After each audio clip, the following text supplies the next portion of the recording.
हरियाणा की हर अपडेट के लिए बेल आइकन दबाएं और सब्सक्राइब करें STV हरियाणा न्यूज।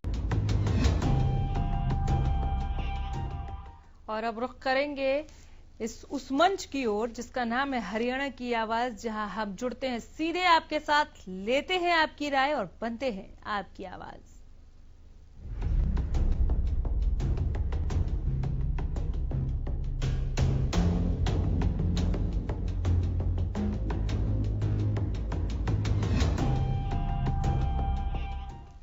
गुरुग्राम के पौष इलाके सोहना रोड पर एक निर्माणाधीन फ्लाईओवर जब भरभरा कर गिर गया तो वहां पर यकीन मानिए लोग इतने सहम गए, चूंकि 2 मजदूर भी दबे और काफी चोटिल हुए हैं, घायल हुए हैं 2 मजदूर। ऐसे में सवाल कई उठते हैं, यह हादसों का शहर कैसे बन गया? रोजाना हम हादसों को क्यों देख रहे हैं? यहाँ पर शनिवार देर रात करीब 11 बजे की ये घटना है। देख लीजिए, तस्वीरें भी पहुंचा रहे हैं आप तक। गुरुग्राम सोहना रोड पर निर्माणाधीन फ्लाईओवर का एक हिस्सा भरभरा कर गिर गया। इस हादसे में किसी की मौत तो नहीं हुई, लेकिन यहां काम कर रहे 2 कर्मचारी घायल हो गए। हादसे के बाद अब सवाल ये उठ रहे हैं कि क्या ये फ्लाईओवर भी भ्रष्टाचार की भेंट चढ़ गया? अभी बना भी नहीं, पहले ही टूटकर गिर गया, बाकी का हिस्सा नहीं गिरेगा, इसकी क्या गारंटी है? अभी तक जितना खर्च हुआ है इस पर, वो उन पैसों का क्या? और दोबारा से अगर इसको बनाया जाने लगा तो फिर जो ओवर बजट होगा या ओवर टाइम लिमिट हो जाएगा, उसके लिए जिम्मेदार कौन लोग होंगे? नंबर्स आपके टीवी स्क्रीन पर, फोन लाइंस खुली हुई हैं, जुड़िए और अपनी राय दीजिए कि आखिर ये हो क्या रहा है? हादसों का शहर कैसे हो गया? इस नुकसान के लिए जिम्मेदार कौन? कैसे ये निर्माणाधीन फ्लाईओवर पहले ही गिर गया?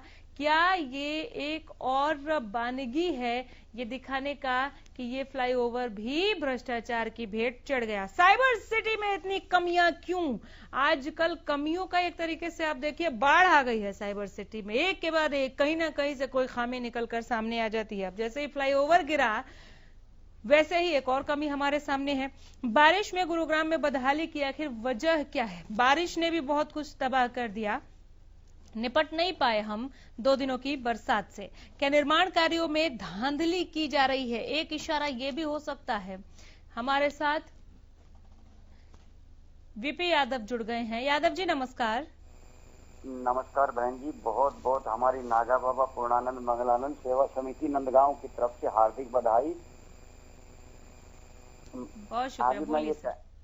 मैं ये कहना चाह रहा हूँ, जो ये फ्लाईओवर समय से पहले जो धराशायी हो गया है, तो ये तो कोर्ट को भी एक संज्ञान लेना चाहिए।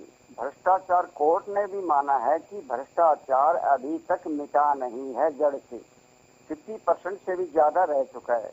और भ्रष्टाचार वही करते हैं जो लोग, दिल्ली और चंडीगढ़ वाले जो नेता हैं हमारे माननीय, उनकी जो चमचागिरी करते हैं, उनसे जो कनेक्टेड होते हैं मोस्टली लोग, पूरे जो 90% हमारे माननीय नेता हैं, उनमें जो होते हैं जो भ्रष्टाचारी, कहीं कहीं से उनका प्रारब्ध जुड़ा होता है। तो अगर भ्रष्टाचार करते हैं, उनके ऊपर कुछ अगर इंक्वायरी भी होती है ऊपर से, तो भी उनके दिल्ली और चंडीगढ़ से फोन आ जाते हैं, ये हमारा वर्कर है, एक्टिव है, ये हमारा पुराना साथी, इसको छोड़ दीजिए। तो ये जब तक ये खेल नहीं मिटेगा तब तक ये भ्रष्टाचार होता रहेगा। और अगर एक इंजीनियर भ्रष्ट होता है तो कुछ एक पुल, बिल्डिंग समय से पहले धराशायी हो जाएंगी। और अगर एक जज भ्रष्ट होता है, कुछ एक लोगों को अन्याय मिलना संभव है। और अगर एक डॉक्टर भ्रष्ट होता है तो कुछ एक अकाल मौतें हो जाती हैं। और एक अगर टीचर भ्रष्ट होता है तो आने वाली समूची पीढ़ी ही बर्बाद हो जाती है। तो आप बीजेपी के नेताओं को देख लीजिए या कांग्रेस को, हम किसी पार्टी का नाम लेना नहीं चाहता, लेकिन किसी भी पार्टी में आप अच्छी तरह मीडिया के माध्यम से पता चल जाएगा, भ्रष्टाचारी नेताओं को ही टिकट मिलती है, तो फिर वो कहाँ ईमानदारी फैलाएंगे? अपने चमचों को, अपने गुर्गों को ही ठेके देंगे। करोड़ों रुपए के ठेके उन्हीं को मिलेंगे जो उनके चमचे होते हैं। उनको दिल्ली और चंडीगढ़ गड्डियां, जो पेटी बोलते हैं ना, पेटी, वो पहुंचाते हैं। तो भ्रष्टाचार तो होना स्वाभाविक है। अगर कोई इंक्वायरी उनके खिलाफ करता भी है तो दबंग आदमी उसको दबा देते हैं या उसके ऊपर दबंगाई दिखा करके उसको डरा देते हैं। तो आम आदमी तो वैसे ही इसके खिलाफ नहीं आवाज उठाएगा। मीडिया उठाकर रह जाता है। मीडिया के हाथ में क्या है? मीडिया पे जनता तक आवाज पहुंचाना मीडिया का काम है, उसका धन्यवाद मैं मानता हूं। लेकिन मीडिया भी क्या करेगी? कोर्ट को संज्ञान लेना चाहिए। जब तक कोर्ट इन भ्रष्टाचारियों का संज्ञान नहीं लेगा, जो भी भ्रष्टाचारी जो लोग होते हैं, इनके ऊपर एक टीम होनी चाहिए, सरकारी कर्मचारियों की एक इंक्वायरी की। अगर 24 घंटे के अंदर ये इनको जो भी रोड बनते हैं, बिल्डिंग बनते हैं, पुल बनते हैं, तो उस टीम की हाजिरी में उनका जो मसाला होता है, जो मटेरियल होता है, उनकी हाजिरी में लगना चाहिए। अगर फिर भी भ्रष्टाचार होता है, सबसे पहले तो उस सरकारी टीम को नियुक्त की हुई हो, उसके ऊपर एक्शन होना चाहिए, एफआईआर दर्ज होनी चाहिए, उनकी सैलरी में से पैसे काटने का प्रावधान होना चाहिए। तब तक कठोर नियम हम नहीं बनाएंगे, तब तक भ्रष्टाचार नहीं मिट सकता इस भारत देश में। भारत देश सोने की चिड़िया था और आज लोहे की चिड़िया भी 70 साल से कांग्रेस ने नहीं छोड़ी है, लोहे की चिड़िया भी नहीं है।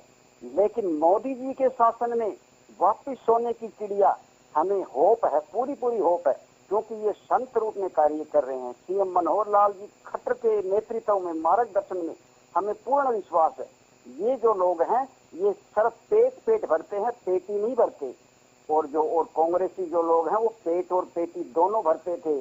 तो आज वो भारत देश का दिवाला निकल चुका है, कुछ भी नहीं बचा है। सोने की चिड़िया थी और लोहे की चिड़िया भी नहीं बची है। तो मेरा मोदी जी से अनुरोध है, जनता का जो एक जो पैसा होता है, उस आवाज आ रही है जी? बुला रही है सर।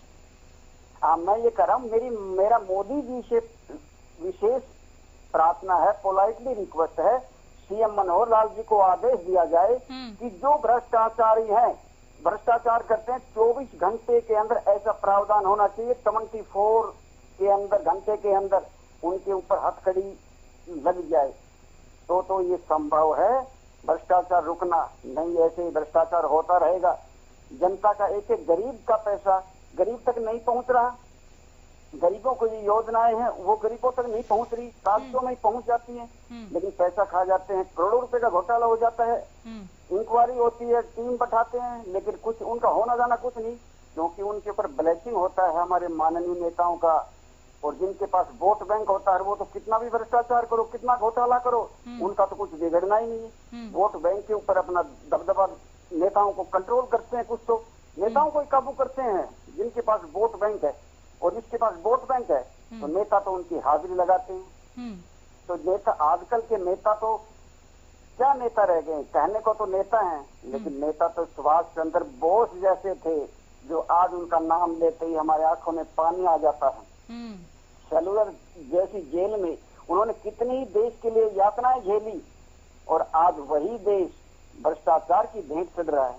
अरे कमाल की बात है नेताओं, 70 साल हो गए लगभग, और आज ये भारत देश की ये हालत है। आज भारत का ऐसे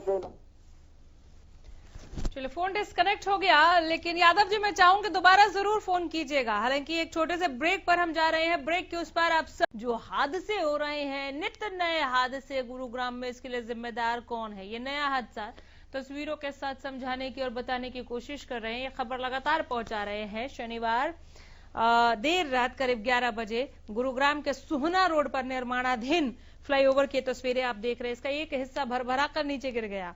वहां पर तब मजदूर काम कर रहे थे। इस हादसे में किसी की मौत तो नहीं हुई, ये गनीमत रही, लेकिन यहां काम कर रहे 2 कर्मचारी घायल हो गए। हादसे के बाद ये सवाल उठ रहा है कि क्या ये फ्लाईओवर भी भ्रष्टाचार की भेंट चढ़ गया? बदहाली के जिम्मेदारों पर कार्रवाई कब नकेल कसी जाएगी? क्या घटिया सामग्री का इस्तेमाल किया गया था? नहीं तो कैसे गिर गया ये फ्लाईओवर? अब जो ओवर बजट हो जाएगा ये पूरा काम, उसका क्या? और समय और ज्यादा लगेगा, चूंकि जितना निर्माण हुआ था उसे अब दोबारा से बनाना पड़ेगा। लेकिन क्या गारंटी है कि जो हिस्सा नहीं गिरा, जो हिस्सा भरभरा कर नीचे नहीं ढहा, वो बाद में नहीं गिरेगा, चूंकि सामग्री तो उसमें भी वही लगी है।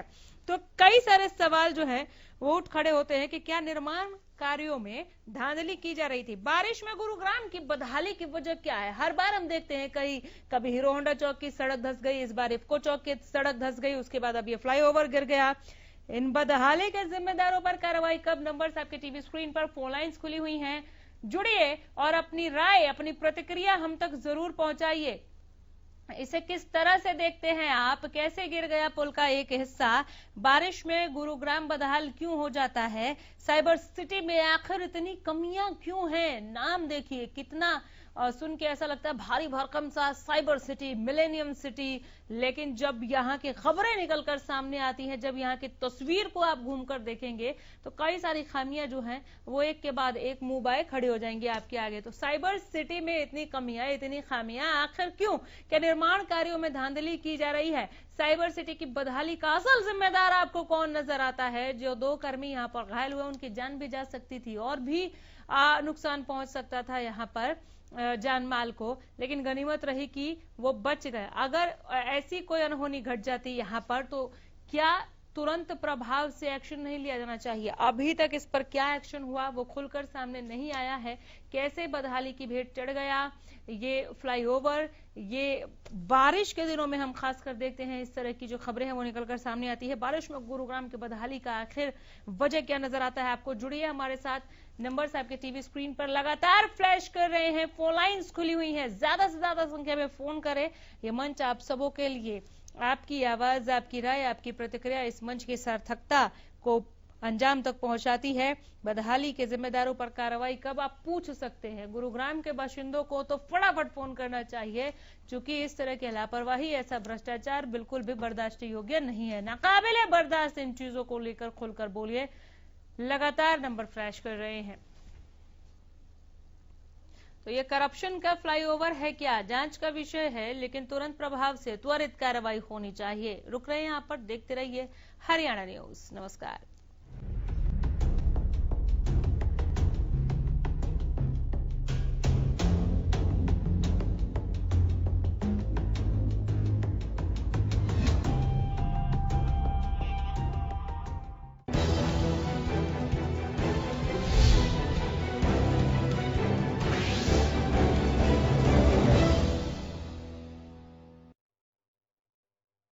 सफेद